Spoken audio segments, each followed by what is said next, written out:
On Prospect Street in New Haven, Connecticut at Yale University, trees line the sidewalk. Here we see a red oak tree. Red oak, section Quercus lobati, is characterized by pointy lobes with a fine hair at the end of each lobe. Namely, the leaves turn a rich red in the autumn. They prefer slightly acidic soil.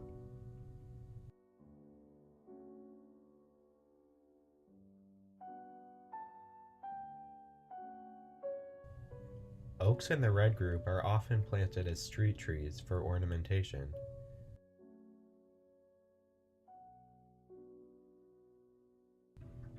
They are some of the most common ornamental trees in New Haven.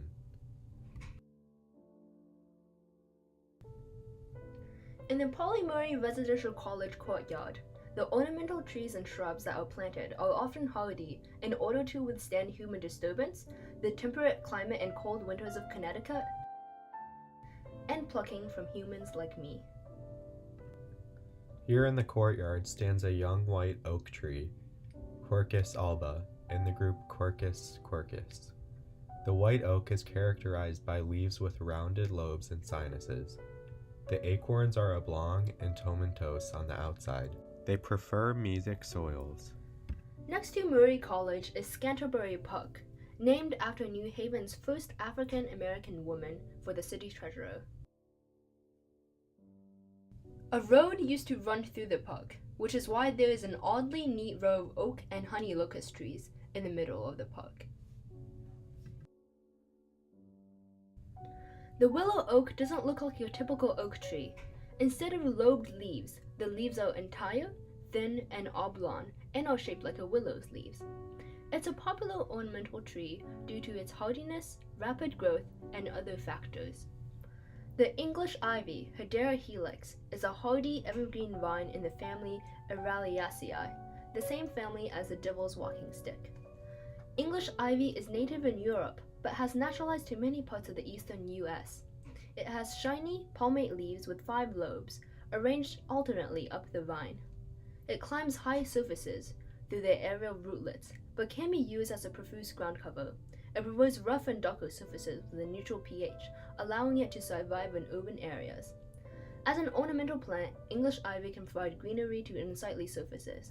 This tree with papery peeling bark is a birch tree, genus Betula, family Betulaceae. Birch trees are mostly native to the northeast coast, but some can extend to the southern US. Native Americans used this tough, waterproof birch bark extensively, such as for birch bark canoes, hunting gear, and wigwam covering. The honey locust, Gleditsia triacanthos, family Fabaceae, is a deciduous tree that prefers hydric soils, but is very adaptable to different environments. It has bipinnately compound leaves, with an alternate arrangement. Like many others in its family, it produces bean-like seed pods. On many trees and rocks, one can see a covering of rough green material, commonly known as lichen. Lichen is a very interesting organism, or rather, organisms. It is composed of a symbiotic relationship between a fungus and another photosynthetic organism, usually a cyanobacteria or a green algae. The fungus absorbs nutrients from its substrate and nourishes and supports the photosynthesizing microbe, while the cyanobacteria or green algae provides the fungus with food from the sun. As such, their symbiosis is mutualistic. This is another reason why fungi are great. Here we see a so-called wolf tree, which is a large tree that has multiple trunks and knots due to competition for light and space. This wolf tree appears to have suffered multiple burns from either lightning or human disturbance. Scantlebury Park, covered in grass and frequented by people, has dense and compact land, requiring hardy trees that can withstand stress and poor soils. Here we see a mature red oak. The red oak is characterized by its ski trails down its bark, individual lines that consistently run down the length of the trunk. At this point in the winter, only a few dead leaves remain. On one of the red oaks, we see crisscross markings at the base, perhaps the remains of a fence that once was.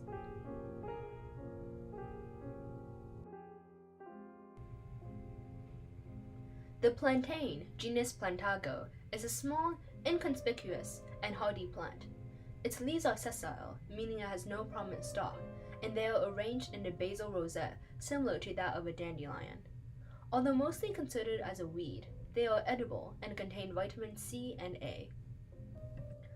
Cinquefoil is another so-called weed.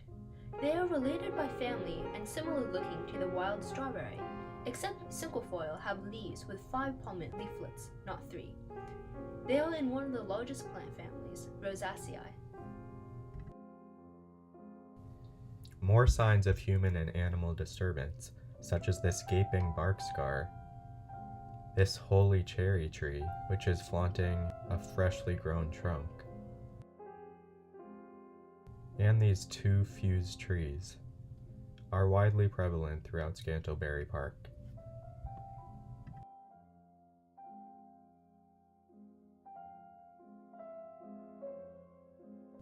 The catalpa, also known as a catawba, is a tree in the family Bignoniaceae. They are native to temperate and subtropical North America.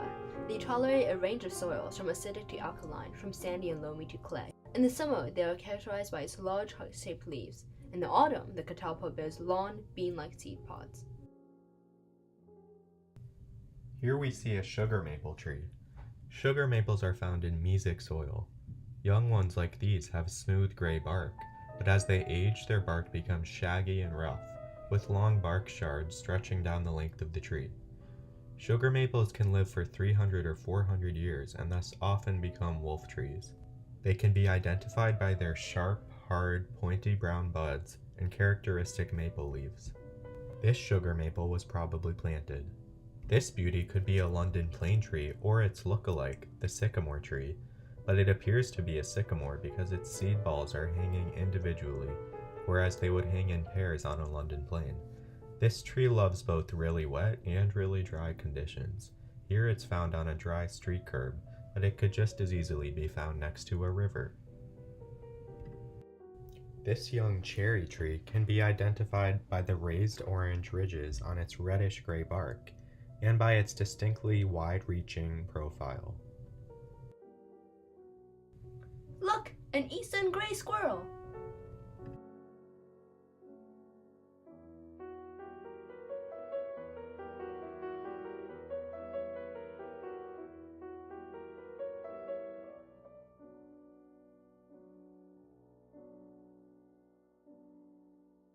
A 10-minute drive across New Haven takes us to Edgerton Park.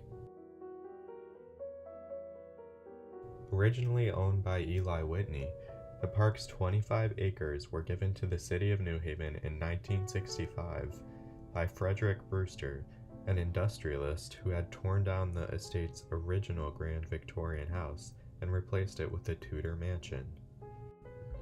Intended as a retreat from the industrial city, the grounds were designed in the style of 18th century English landscape gardens.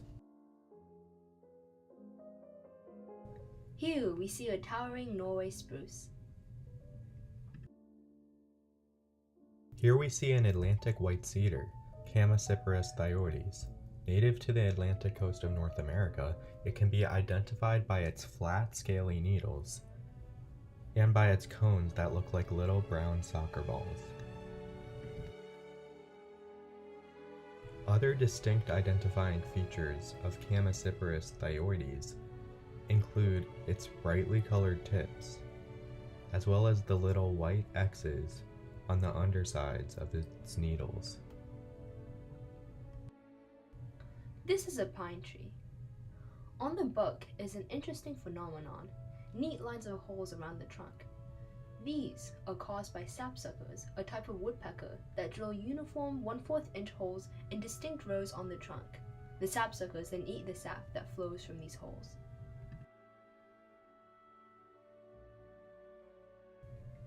This bush with short, dense needles is a yew, genus Taxus. Yews are a characteristic ornamental evergreen tree, and they are characterized by scaly bark and needles arranged spirally on the twig. All parts of the tree are toxic, especially the plump, red, berry-like arils that partially encase the seeds. Seeds are spread by birds that eat the slimy berries.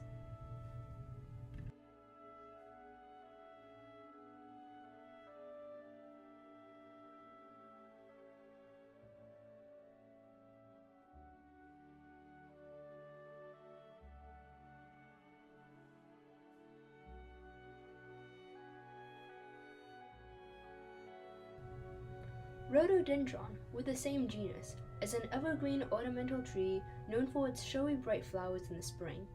They require moist, well-drained soils.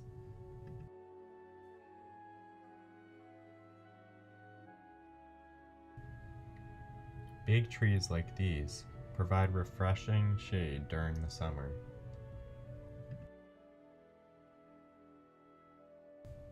This dominant towering tree is the eastern white pine, Pinus strobus. It is found in the temperate broadleaf mixed forest in northeast US and Canada, and is known as the Maine and Michigan state tree. It has needles 3 to 5 inches long and clusters of 5. Native Americans such as the Algonquians peeled off the outer bark of the white pine and pounded the endocambium into flour for a type of starch. In an emergency, the endocambium can be eaten raw, as it is rich in vitamin C. These conifers shed their needles, creating a soft blanket of padding on the ground. Some conifers shed more, some less. Stress factors like drought can cause more to fall than usual. White pine sheds its needles dramatically.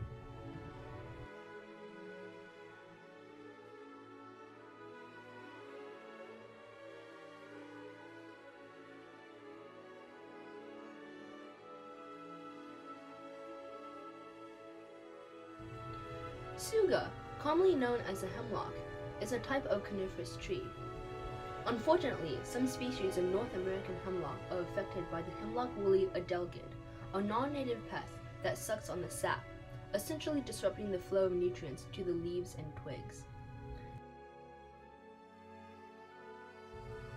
Here stands another great Norway spruce tree.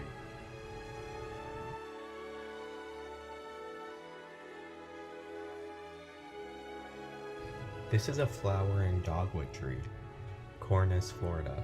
It can easily be identified by its opposite leaf arrangement, its Hershey kiss-shaped buds, and its rough alligator skin-like bark.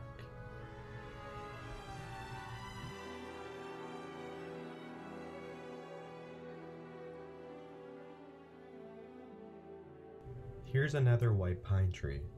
You'll see its needles are thin and flimsy, and dropping by the thousands. Sap leaks out to fill scars created by broken branches. The bark is rough, reddish gray-brown, and deeply ridged. It's the middle of winter, and we see that most of the trees have dropped their leaves. Examining these fallen leaves can tell us much of the story of the park's biodiversity. We immediately see many species of tree in the red oak group, which includes black oak, red oak, and scarlet oak. Most of these species can thrive in very dry conditions.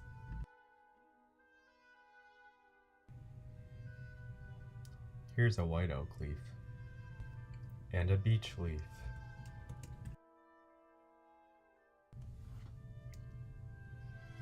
And here's a dog toy.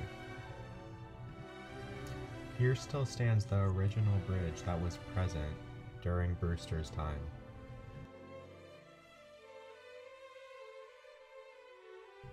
Here we have the American beech tree, characterized by smooth gray bark and simple leaves with regular teeth.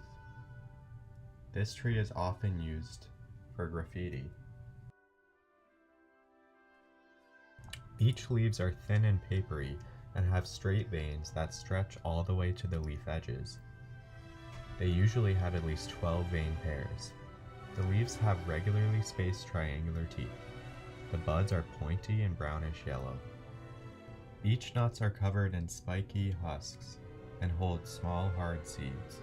They're commonly eaten by squirrels. Beeches tend to sprout saplings from their roots when they're distressed, like this one. Damn, what sexy lichens!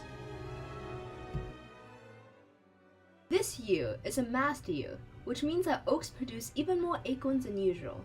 Mast years occur once every few years. This bountiful crop provides a boost for deer, squirrels, and other wildlife. Sometimes one can hear the acorns pattering from the oaks like rain. Here's an acorn of the red oak type.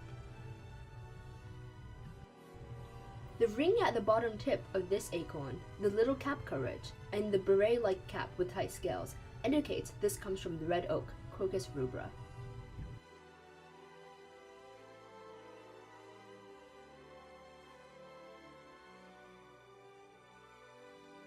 These are some branches of Juniperus virginiana, easily identified by their little blue berries and rounded, scaled needles.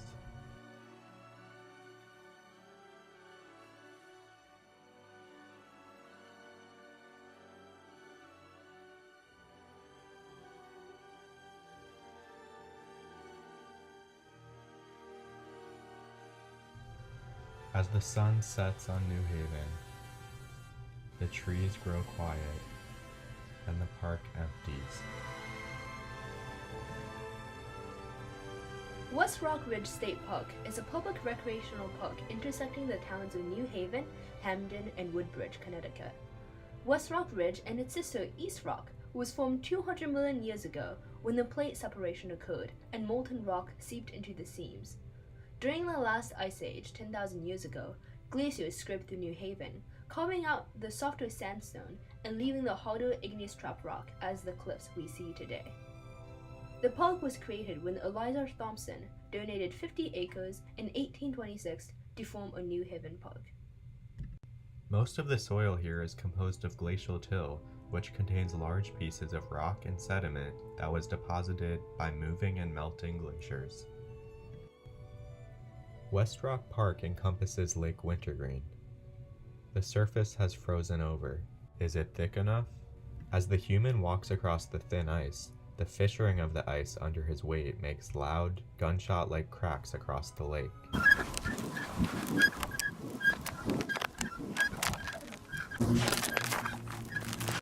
West Rock Park is full of white pine trees. The dried sap clumped on the outside of the bark of the white pine can be chewed as scum, as many Native Americans did. At first, the sap will be bitter and brittle, but will come together to form a refreshing, piney, pink gum.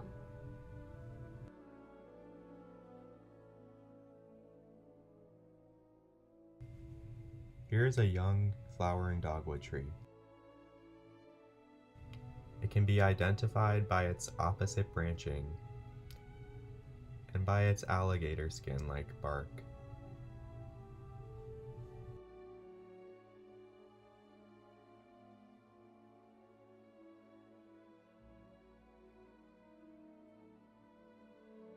These small green dots in the lake is a plant with one of the smallest leaves in the world.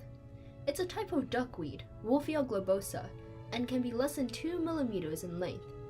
They are associated with fertile, even eutrophic waters, and prefer stagnant, overflowing water. Duckweed are ecologically important as they provide food for waterfowl and coverage for eggs of aquatic insects.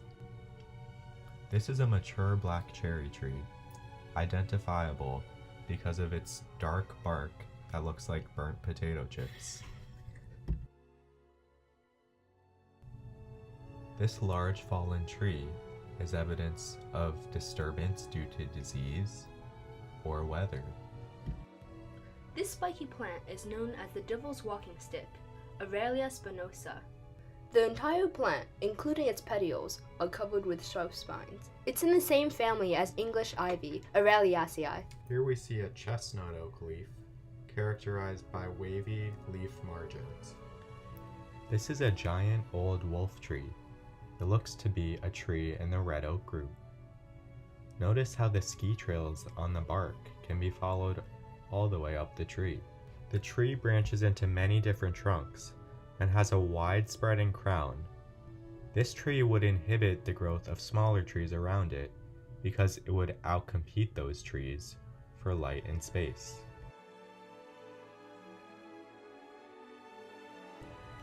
This hardy, leathery-leafed plant is mountain laurel, Kalmia latifolia.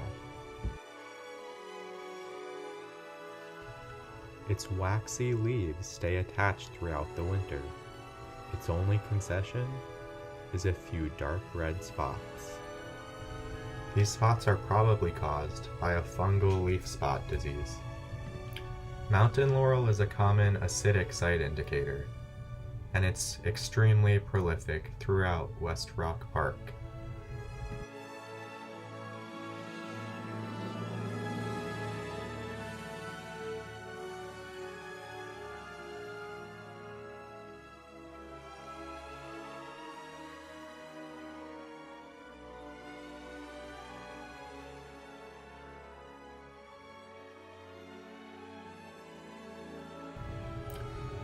This is a relatively dry site, so we see a lot of species of oak from the red group, namely scarlet oak, black oak, and red oak.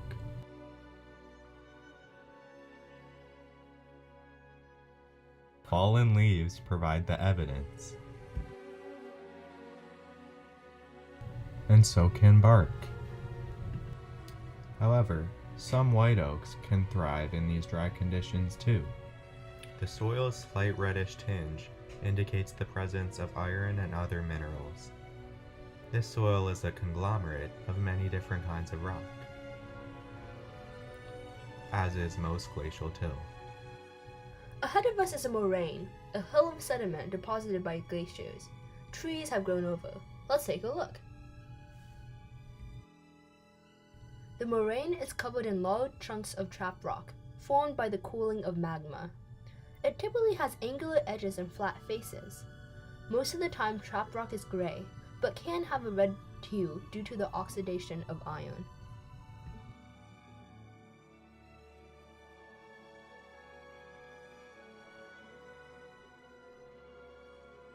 Because of its resistance to stress and high density, it's often used in housing construction and paving stones. On this stump is a cluster of bracket fungi, probably the false turkey tail. This type of bracket fungi decompose wood by eating the lignin, the polymer in plant cell walls, which causes the wood to collapse. Ferns occasionally pop up through the leaf litter.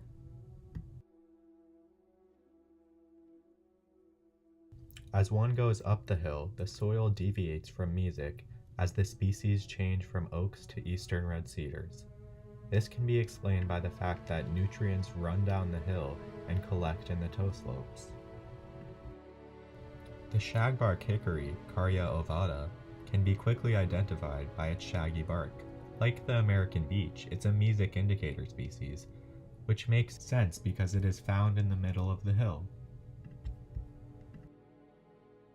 The musclewood tree, Carpinus caroliniana, has a sinewy body that resembles muscle tissue. It grows best on wet to mesic sites, but it can tolerate a wide range of soils. Nearing the top of the hill, eastern red cedar appears. Juniperus virginiana is indicative of xeric or dry soils. It's a pioneer species, which means that it's one of the first plants to colonize a bare area.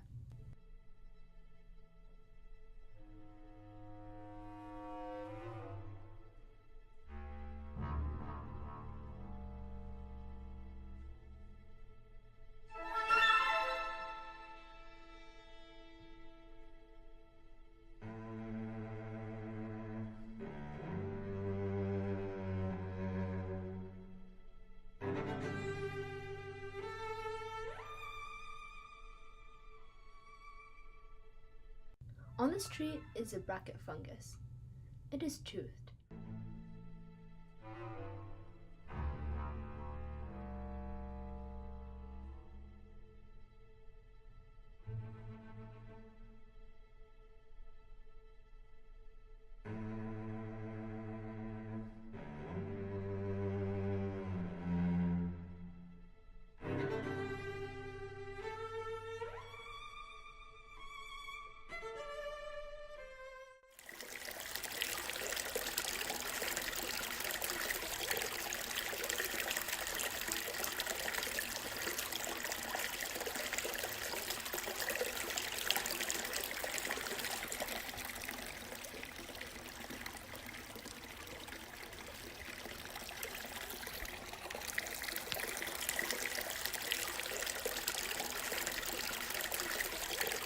This is a birch tree, Betula.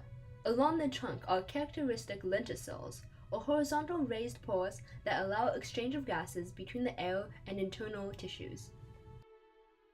Here's a sedimentary rock, a conglomerate of many other chunks of rock. Evidence of human disturbance is strewn throughout the park. Off the trail, we see several large lean-to structures made of dead branches. The largest structure is built on top of a dead log and has enough room to stand in. Who made these? Possibly Boy Scouts, possibly hikers. In addition, branches are stacked in various other formations, indicating more human disturbance. Here is the leaf of a sassafras tree. It often has random lobing arrangements. Here's another red oak acorn.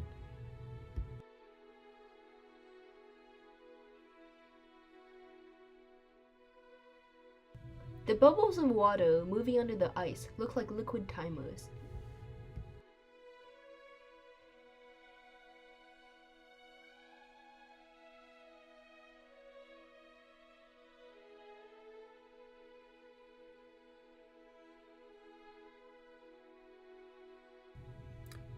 Here's an array of 3 different kinds of rocks. The first one was metamorphic. This one is sedimentary.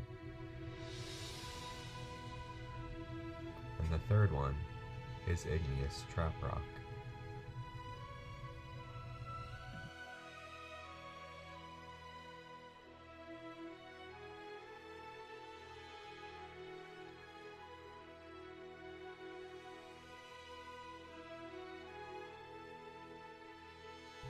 This is another pine tree with holes caused by sapsuckers. While damage is not usually serious, sapsuckers can destroy the trees if they drill bands of holes around the tree in a small area, as the bands effectively girdle the tree. They not only attack pine, but also birches, maples, hemlocks, and other deciduous and coniferous trees. This yellow growth is a type of fungus. This hairy vine circling up the tree is poison ivy, Toxicodendron radicans. The leaves always come in groups of 3. The vine is dead, and it was cut at the base to prevent further growth. A dead cicada exoskeleton hangs from the vine. This old stone wall indicates that this land was once used for agricultural purposes, probably for a pasture. Now it's flanked by this wooden post fence.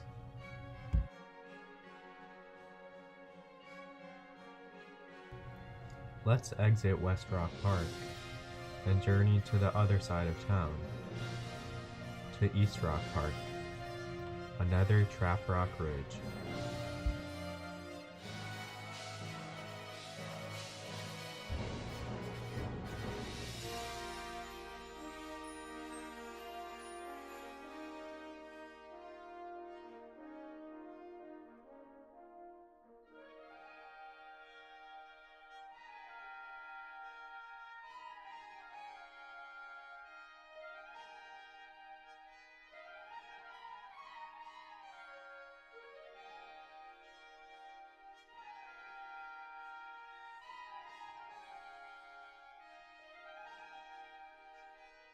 Here at the base of East Rock, we see plenty of white oak leaves, a mesic soil indicator.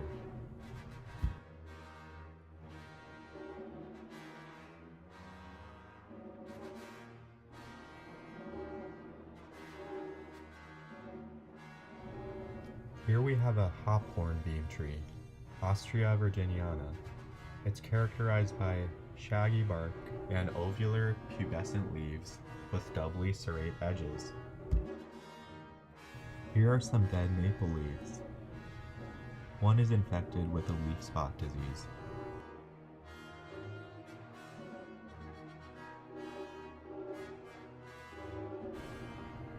This field is evidence of intense human disturbance and probably dries out this soil a lot.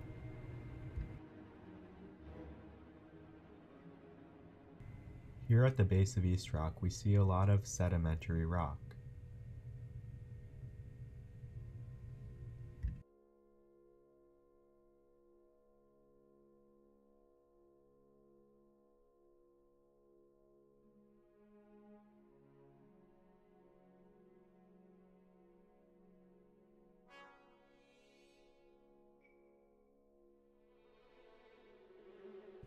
Near the base of East Rock, we see some more evidence of mesic species and a lot of red oaks.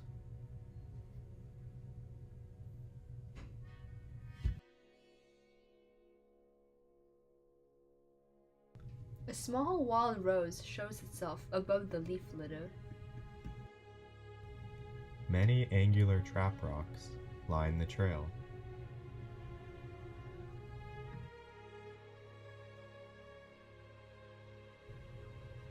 This is a large black birch tree. Along the bulk are horizontal lenticels that allow gas exchange between the air and the tissues. Here at the base of East Rock, we can further see how the receding glacier carved out trap rock ridges. These steep cliff faces are compact and durable against weather. Even at the base of East Rock, we see yucca, a monocote in the family Asparagiaceae that is adapted to dry conditions. More yucca will appear the higher the elevation. The evergreen leaves arranged in a rosette are thick and waxy to prevent water loss. Here's another beech tree with smooth gray bark and golden leaves. The scientific name is Fagus grandifolia. Here's another prime example of a red oak's neat ski trails. However, not all oaks have such neat ski trails. This oak could be a hybrid. Its ski trails are a little bit muddled.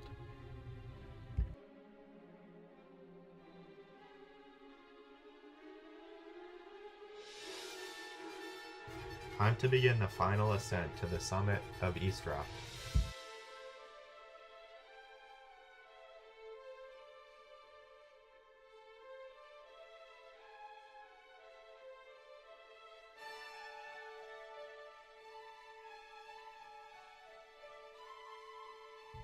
These red berries, encased in yellow pods, belong to the Oriental bittersweet, Celastrus orbiculatus. The Oriental bittersweet is an invasive plant in eastern North America and is characterized by its long, spindly vines.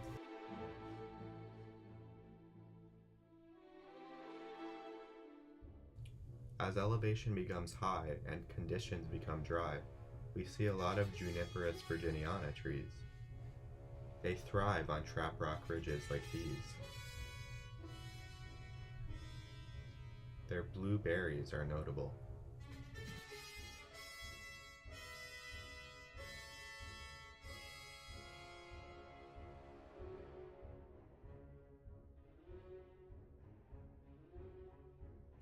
As we near the top of East Rock, post oak, Quercus stellata appear.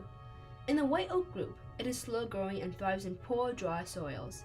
It can withstand fire and drought, perfect for arid environments such as the summit of East Rock Ridge.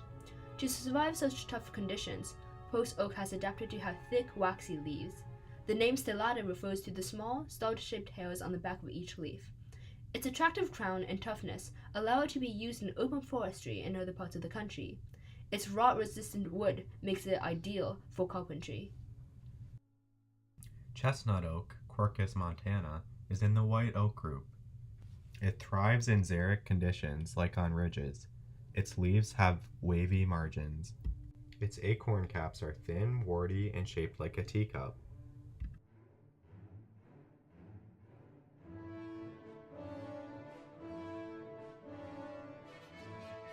We see that yucca grows much more profusely at the drier summit of East Rock. The staghorn sumac, Rus typhina, is a tall plant that grows in full sun, often on disturbed areas with poor soil, like ridgetops. Its stem is fuzzy, soft, and reddish pink with resinous hair. It has an alternate compound leaf arrangement with dummy pubescent leaflets that have smooth regular teeth but no lobes. It also has a big conical fuzzy red fruit at the end of some of its branches. The leaves can turn red too, but they have all fallen now.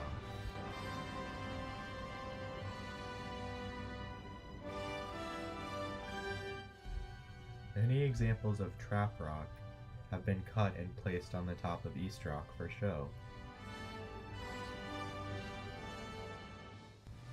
Many trees planted on top of East Rock would not grow there naturally often. West Rock Ridge can be seen in the distance. From the top of East Rock, one can see most of New Haven, the buildings of Yale University, and the harbor that leads to Long Island Sound. Don't look down. The sun sets over the sprawling city of New Haven.